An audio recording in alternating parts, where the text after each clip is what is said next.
Hi hello నమస్తే. నేను మీ కటా Karthik. Icon star Allu Arjun ఇవాళ చిక్కడపల్లి పిఎస్ ఇంట్రాగేషన్ ఆఫీసుల ముందు హాజరయ్యారు.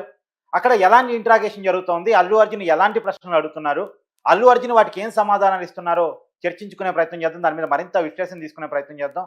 మనతో ఉన్నారు సీనియర్ జర్నలిస్టు, సామాజిక రాజకీయ విశ్లేషకులు లలిత్ కుమార్ గారు. సార్ నమస్కారం అండి. నమస్తే కార్తీక్. సార్, అల్లు అర్జున్ విచారణకు హాజరయ్యారు మొత్తానికి. ఇప్పుడు ఆయన్ని ఎలాంటి ప్రశ్నలు ఎదుర్కోబోతున్నారు, ఎలాంటి సమాధానాలు ఇవ్వబోతున్నారు అంటే ఏం చెప్పొచ్చు? ఇక్కడ పోలీసు విచారణలో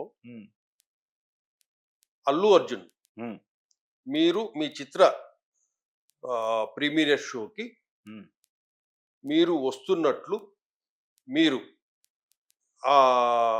మీ బంధువులంతా వస్తున్నట్లు, మీకు ప్రొటెక్షన్ ఇవ్వగలమా ఇవ్వలేమా అని థియేటర్ యాజమాన్యం మీకేమన్నా చెప్పిందా? మేము థియేటర్ యాజమాన్యము మాకు పర్మిషన్ ఇవ్వమని అడిగింది. హీరో హీరోయిన్ వీళ్ళందరూ వస్తున్నారు సినిమా చూడడానికి, మేము వీళ్ళు కుదరదు అని చెప్పి వాళ్ళకి స్పష్టంగా చెప్పాము. ఈ సమాచారం మీకు వాళ్ళు అందజేశారా లేదా? ఓకే, అవును. అక్కడ అందజేయలేదు. Next point. తర్వాత ఆ వీడియో క్లిప్పింగ్స్ ఏవైతే మొన్న పోలీసులు చూపించారో ఆ వీడియో క్లిప్పింగ్ చూపెడతారు. ఈ వెహికల్ మీద ఉన్నది మీరేనా? ఇది బషీర్బాగ్ ఫ్లైఓవరా? కాదు సార్, ముషీరాబాద్ ఫ్లైఓవర్ దగ్గర మీరు ఓపెన్ టాప్ ఎక్కారు, మీదేనా? ఈ వెహికల్ నంబర్ వెహికల్ మీదేనా? మాదే సార్. ఆ పైన చెయ్యి ఊపుతున్నది నువ్వేనా? ఒకసారి చూడండి అంటారు. నేనే సార్. ఇంకా ఆ నుంచి 1 by 1 ఎంక్వైరీ. అవును. వచ్చేసిన తర్వాత సినిమా థియేటర్ వరకు వచ్చావు. గేటు దగ్గర ఎవరైతే వెహికల్స్ ఉన్నాయో, ఈ వెహికల్ ఎవరిది? దిగే ఆయన ఎవరు? మా మామగారు సార్. ఓకే. ఇక్కడ ఎవరు? మా అబ్బాయి సార్. ఇది ఎవరు? మా మిసెస్ సార్. వీళ్ళెవరు? మా బౌన్సర్లు సార్. అన్ని అతని నోటి నుంచి చెప్పిస్తారు. అవును. ఇవన్నీ రికార్డ్ చేస్తుంటారు. ఎంతమంది బౌన్సర్లు ఉన్నారు, బౌన్సర్లు, ఎన్ని వెహికల్స్ వచ్చాయి. ఓకే, అక్కడ తోపులాట జరిగింది, మీకు పైకి వెళ్ళారు, మీ టీం ఎంతమంది వచ్చారు, అన్ని వివరాలు తీసుకున్న తర్వాత మీతో పాటు మీ మేనేజర్లు, మీ టీంలో ఇన్ఛార్జ్ ఎవరు? మీ టీంలో ఇన్ఛార్జ్ ఎవరు? ఇది కూడా అడుగుతారు సార్. మీ బౌన్సర్లు కూడా టికెట్స్ ఉన్నాయా, మీకు మాత్రమే టికెట్స్ ఉన్నాయా అని? టికెట్స్ కాదు, ఇక్కడ వాళ్ళు 170 తీసుకున్నారు.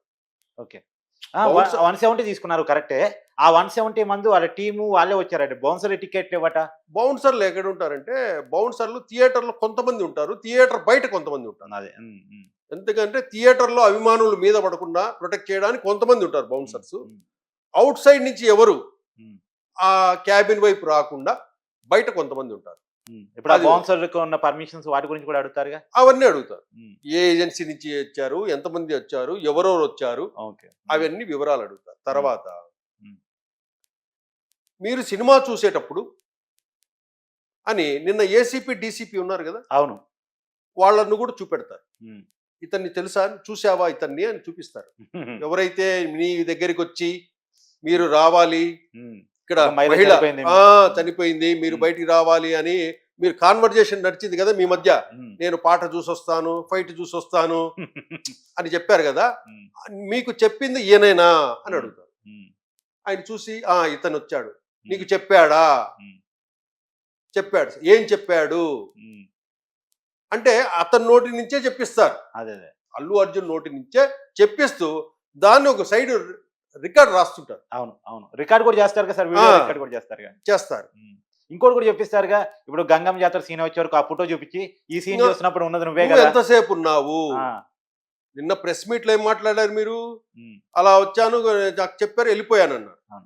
మీరు ఎంతసేపు థియేటర్లో ఉన్నారు అంటే అది చెప్పాలి. సార్ నేను అరగంట ఉన్నాను సార్ అంటే అప్పుడు మళ్ళీ క్లిప్పింగ్ చూపిస్తారు. సినిమా స్టార్ట్ అయిన తర్వాత మీరు ఇలా ఇలా ఇలా అంటూ గంగమ్మ జాతరకు సంబంధించిన పాట వస్తుంటే ఆ సీన్ లో మీరు ఉన్నారు అని ఆ విజువల్ క్లిప్పింగ్ వేస్తారు.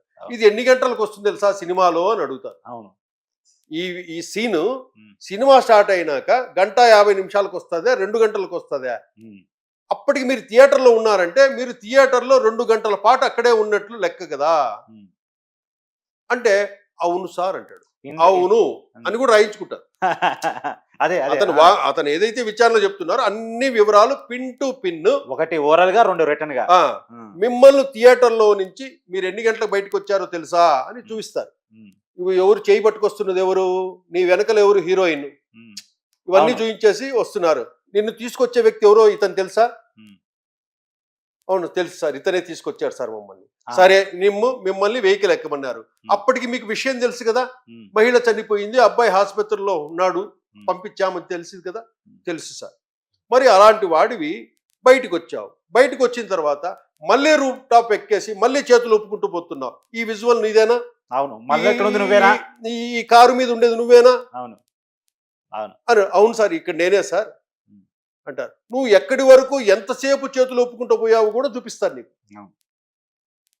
అన్నీ అతని చేత చెప్పేసిన తర్వాత అవన్నీ రికార్డ్ చేసేసుకొని సైన్ చేయించుకుంటారు. ఇంకోటి కూడా అడుగుతారు సార్, ఇంటర్వెల్లో నువ్వేం తిన్నావు, పాప్కార్న్ తిన్నావు, అవునా కాదా, ఇవన్నీ కూడా అడిగే అవి చిన్న విషయాలు. కాకపోతే ఇక్కడ మనం ఎస్టాబ్లిష్ చిన్న విషయాన్ని కూడా తెలుసుకునే ప్రయత్నం. మనం ఇక్కడ ఎస్టాబ్లిష్ చేయాల్సింది, థియేటర్ వాళ్ళు నీకు ఇన్ఫర్మేషన్ ఉందా లేదా? అదే లేదు. సరే ఇన్ఫర్మేషన్ లేకపోయినా యు ఆర్ ఎ సెలబ్రిటీ. అవును. ఏమి వాళ్ళు ఇన్ఫర్మేషన్ ఇవ్వనప్పుడు మీకు పిఏలు ఇంత వ్యవస్థ ఉంది కదా. అవును. మీకు ఒక టీమ్ లీడరు, పిఏ మిమ్మల్ని కలవడానికి ఒక లేయర్, 2-3 లేయర్స్ దాటుకురావాలా. పోలీసులే టీమ్ మెంబర్స్ మీకు ఎవరు చెప్పలేదా? అదొకటి. మీకు మినిమం అవగాహన లేదా? ఒక పబ్లిక్ ప్లేస్లో you are the national hero, national award hero, మీరు ఇట్లా పబ్లిక్ రోడ్లో రాత్రిపూట రూఫ్ టాప్లు ఎక్కేసి చేతులు ఒప్పుకుంటా రాకూడదు, అది పద్ధతి కాదు, ఇది ట్రాఫిక్ ఇబ్బంది అనే మినిమం మీకు నాలెడ్జ్ అవగాహన లేకపోయిందని కూడా అడుగుతారు. ఇంకొకటి కూడా అడిగే ప్రశ్న సార్, ఇంతకుముందు సినిమాలకు వచ్చాను మీరు చెప్పారు కదా ప్రెస్ మీట్లో, ఇంతకుముందు వచ్చినప్పుడు ఎలా వచ్చారు? అవును, గతంలో సినిమాలకి ఇలాగే వచ్చావా? రాలేదు కదా. మళ్ళీ ఈ సినిమాకి ఎందుకు వచ్చావు అలాగా? అవును. అదొకటి. పోనీ అంత క్రౌడ్లో తొక్కిసలాట జరుగుతున్నా కూడా కనీసం ఇంతమంది జనం ఉన్నారు, ఏదో జరగబోతుంది అనే మినిమం మీరు ఎక్స్పెక్టేషన్ చేయలేకపోయారా ఆ జనాలు? ఇవన్నీ కూడా పిన్ టు పిన్ అడిగిన తర్వాత అతని నోటి ద్వారా చెప్పించి రికార్డ్ చేస్తారు. రికార్డ్ చేసిన తర్వాత ఈ కాపీ తీసుకుపోయేసి కోర్టులో సబ్మిట్ చేస్తారు. ఇప్పుడు అల్లు అర్జున్ మాత్రమే సమాధానం చెప్పాలి, పక్కన లాయర్ కూడా సమాధానం చెప్పొచ్చా? పక్కన లాయర్ సినిమా థియేటర్ దగ్గర లేరు కదా. సినిమాలో ఉండింది ఎవరు? అతను లాయర్ని పట్టుకొని పోతున్నాడు పక్కన. లాయర్ ఉంటాడు మామూలు లాయర్ ప్రెజెన్స్ లో, అంటే లాయర్ మౌనంగా ఉండాలి అంతే. అది కోర్టు కాదు నువ్వు వాదించడానికి. అవును. లాయరు తన క్లయింట్ను పోలీసులు ఏమన్నా బెదిరించి భయపెట్టి సమాచారాన్ని సేకరిస్తారనే ఉద్దేశంతో నేను కూడా మా క్లయింట్తో పాటు వస్తానన్నప్పుడు పోలీసులు అది కూడా యాక్సెప్ట్ చేస్తే యాక్చువల్గా అయితే కోర్టులు ఇస్తాయి. లాయర్ సమక్షంలో చేయండి అని. అటువంటిది పోలీసులు కావాలనుకుంటే లాయర్ని బయట కూర్చోండి ఏమని లేదు, చేయలేము. కానీ పోలీసులు ఓకే అన్నారు, రండి అంటారు, ఓకే అనేసి ఇద్దరిని కూర్చొని అంటారు. ప్రశ్నలు మాత్రం వాళ్ళ క్లయింట్. ఇప్పుడు ఇంకొక ఇక్కడ పెద్ద విషయం సార్, ఇప్పుడు అల్లు అర్జున్ అరెస్ట్ చేయడానికి పోయినప్పుడు పోలీసులతో అల్లు అర్జున్ బిహేవియర్ చూశారు. రెండోది అల్లు అర్జున్ సంజయ్ రీటర్లో పోలీసులతో బిహేవియర్ గురించి మనం విన్నాం, పోలీసులే చెప్పారు స్వయంగా. ఇప్పుడు పిఎస్ లో ఎలా బిహేవ్ చేస్తాడు పోలీసుల పట్ల? అలానే బిహేవ్ చేస్తాడా? పుష్పరాజ లెక్క సినిమాలో గనక రీల్ మీద పోలీసులతో బిహేవ్ చేసినట్టే చేస్తాడా, లేదు ఒక భయం భక్తితో గౌరవంతో బిహేవ్ చేస్తాడా? మనము భయము భక్తి అక్కడే ఉండనవసరం లేదు. వాళ్ళు అడిగే ప్రశ్నలకు నువ్వు కరెక్ట్ గా సమాధానాలు చెప్తే చాలు. అంటే యాటిట్యూడ్ చూపిస్తే ఇబ్బంది కదా. యాటిట్యూడ్ తో పోలీసులకు అవసరం లేదు. నువ్వు ఏ యాటిట్యూడ్ చూసినా పోలీసులకు అవసరం లేదు. వాళ్ళు అడిగిన ప్రశ్నకు మాత్రం నువ్వు సమాధానం చెప్పు, అవునా కాదా, దానికి సంబంధించిన సాక్ష్యాధారాలన్నీ వాళ్ళు చూపెడతారు. ఆర్గ్యుమెంట్ చేస్తే పోలీసులతోటి ఆర్గ్యుమెంట్ కుదరదు. పోలీసులు కూడా చాలా సావధానంగా, ఇక్కడ ఉండేది అల్లు అర్జున్ అయినా కూడా ఇక్కడ ఉండేది నువ్వేనా అని అడుగుతారు. అవును, ఎదురుగా ఇట్లా సెల్ ఫోన్ లో చూపించి, ఇది నువ్వేనా, ఈ డ్రెస్ ఆ రోజు ఈ డ్రెస్ వేసుకున్నావా, ఏ అనే డ్రెస్ నీదేనా, అవును సార్ అంటే దాన్ని ఇది నాదే. వాళ్ళ లాయర్ సమక్షంలోనే డ్రాఫ్ట్ చేస్తారు, అవన్నీ డ్రాఫ్ట్ చేస్తారు. Video recording evidence, visual evidence కావాలి కాబట్టి విచారణ అది కూడా చేసి పెట్టుకుంటారు.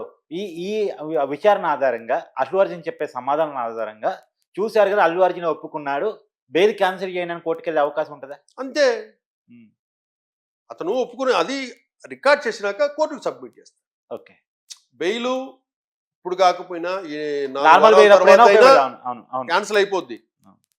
కాకపోతే వాళ్ళు పకడ్బందీగా డాక్యుమెంటేషన్ తయారు చేస్తున్నారు పోలీసులు. ఓకే. ఇక్కడ తప్పించుకునే మార్గం లేదు. ఇప్పుడేదో నిన్న కంచెల చంద్రశేఖర్ రెడ్డి గారు అంటే వాళ్ళ మామ అవును. అల్లు అర్జున్ అవును. మామ ఆయన మహేష్ కుమార్ గౌడ్ పీసీ అధ్యక్షుని కలిశారు. అవును. దీపాదాల్స్ మున్సి ఆ తెలంగాణ వ్యవహార ఇన్ఛార్జిని కలిశారు. ఇదంతా కేసును ప్రభావితం చేసే అంశంలో భాగం కాదా? అంటే అంటే పైకి కొన్ని చెప్పొచ్చు నేను మా ఎవరు పార్టీ కూడా గారు ఎవరు కలిశానని. కూడా అతను కాంగ్రెస్ పార్టీలో ఉన్నాడు. అధికారంలో ఉండేది కాంగ్రెస్ పార్టీ కాబట్టి ప్రభావితం అంటే ఏదో సేవ్ చేయమని ఉండదు. కొంచెం మమ్మల్ని చూసి మీరు కొంచెం విచారణ చేయండి అన్నట్లు అనేసి అడిగేదానికి వెళ్ళింటారు. అది కూడా సక్సెస్ ఆ సమయంలో ఆ పని చేయకుండా ఉండడం మంచిది. ఇక్కడ ఏదో కొంపలు మునిగిపోయిన అన్నట్లు ఎందుకు అంత అంటే ప్రయత్నం నిన్న వచ్చిన టాక్ ఏంటంటే ఇప్పుడు రేవంత్ రెడ్డి గారిని అల్లు అరవింద్ గారు కలుస్తారు. నేను తీసుకుపోయి కల్పిస్తాను. అర్జున్ కలిస్తే రాంగ్ సంకేతాలు పోతాయి కాబట్టి దయచేసి వదిలేయండి. ఇష్యూని ఇక్కడ వదిలేయండి. ప్రభుత్వం సీరియస్‌గా తీసుకోవద్దని ఒక రిక్వెస్ట్ మోడు బేరం నడపడానికి లేదా లాబింగ్ నడపడానికి ఎళ్ళాడు అన్నటువంటిది బయట జరుగుతున్న ప్రచారం. అంటే అన్ని ప్రయత్నాలు జరుగుతాయి సహజంగా. హ్మ్. మనము లేదన్నా కాదన్నా కూడా లాబింగ్ అనేది తప్పకుండా జరుగుతుంది. హ్మ్. ఢిల్లీకి కూడా ప్రెజర్ చేశారు. హ్మ్. రాహుల్ గాంధీకి చెప్పించారు. ఎన్నెన్నో చేశారు అయన్నీ. హ్మ్. కానీ కూడా అది ఆళ్ళ పోలీసుల పరిధిలో ఉండేది. అవును. ఆ లాబింగ్ అంతా అయిపోయింది. ఆ లాబింగ్‌లు వ్యవస్థలన్నీ అయిపోయాయి. ఇప్పుడు ప్రభుత్వం వెనక్కిపోయినా వాళ్ళకి చెడ్డ పేరు ఇంకో వస్తది. విషయం ఏంటంటే హ్మ్. అల్లు అర్జున్ ఎందుకు నువ్వు అంత భయపడుతున్నావు జైలుకెళ్ళడానికి? ఆ! పుష్పరాజ్ భయపడకూడదుగా? కాదు. ఆ! నువ్వు రేవంత్ రెడ్డి జైలుకెళ్ళొచ్చాడు. అవును. కవిత జైలుకెళ్ళొచ్చింది. హ్మ్. ఎంతమంది జైలుకొచ్చినోళ్ళు లేరు? సినీ రంగంలో ఉన్నోళ్ళు ఉన్నారు. రాజకీయ రంగంలో ఉన్నోళ్ళు ఉన్నారు. ఆయన బాగా సమర్థిస్తున్న చంద్రబాబు నాయుడు లాంటి వాళ్ళే జైలుకెళ్ళొచ్చారు. అవును. ఎందుకంత భయపడతావు నువ్వు? ఆయన బాగా సమర్థిస్తున్న జగన్మోహన్ రెడ్డి గారు కూడా జైలుకి పోయిచ్చినారు. అందరూ జైలుకి పోయిచ్చినోళ్ళే. కాబట్టి నువ్వు జైలుకి పోవడం వల్ల మీరు అల్లు అర్జున్ భయపడని అవసరం లేదు. ఏదో తప్పు జరిగిపోయింది. హ్మ్. దానికి ఆ ఏదైతే జైలుకి వెళ్ళేసి రిమాండ్ విధిస్తారో కొద్ది రోజులు ఉండేసి రండి. ఏమవుద్ది తర్వాత? ఇప్పుడు కొత్త ప్రచారం నడుస్తుంది సార్. అల్లు అర్జున్‌ని వేరే కేసులు కూడా బుక్ చేసి, వేరే కేసులో కూడా అల్లు అర్జున్ మళ్ళా అరెస్ట్ చేస్తారు. అంటే వేరే కేసు అంటే ఏ ఇష్యూ? అంటే యాక్చువల్‌గా ఆ రోజు బుక్ చేసింది 105, 118 సెక్షన్ అవును. బుక్ చేశారు. అదే ఇష్యూకి సంబంధించి కూడా ఇంకా న్యూసెన్స్ కేసులు అనేకం ఉన్నాయి. అంటే ప్రాపర్ ఇన్వెస్టిగేషన్ తర్వాత నో. ఇక్కడ ఏం చేస్తారంటే ఇక్కడ ఈ రోజు విచారణలో ఎస్టాబ్లిష్ ఆ! అయ్యేది ఏంటంటే విషయం నాకు తెలుసు అనేది ఎస్టాబ్లిష్ చేస్తారు. అదే అదే. పోలీసులు నాకు చెప్పారు. చెప్పినా పోలీసులు ఎన్ని గంటలకు చెప్పారు? నువ్వు ఎన్ని గంటలకు అక్కడి నుంచి బయటికొచ్చావు? ఇది కూడా కోర్టు పరిగణలోకి తీసుకుంటుంది. అదే ఇప్పుడు నీకు బాధ్యత లేదా అని కూడా అడుగుతుంది రేపు కోర్టు. అవును. పోలీసులు ఎన్ని గంటలకు చెప్పారు నీకు? ఆ! నువ్వు ఎన్ని గంటలు ఆ సమాచారం విని కూడా నువ్వు థియేటర్‌లో ఎంతసేపు ఉన్నావు? అనేది ఒకటి. ఇవి కాలిక్యులేట్ చేస్తాయి కోర్టు. చూసి దానికి తగ్గట్టు అతని బెయిల్ కూడా క్యాన్సిల్ చేసే అవకాశం ఉంది. Thank you sir. Thank you so much.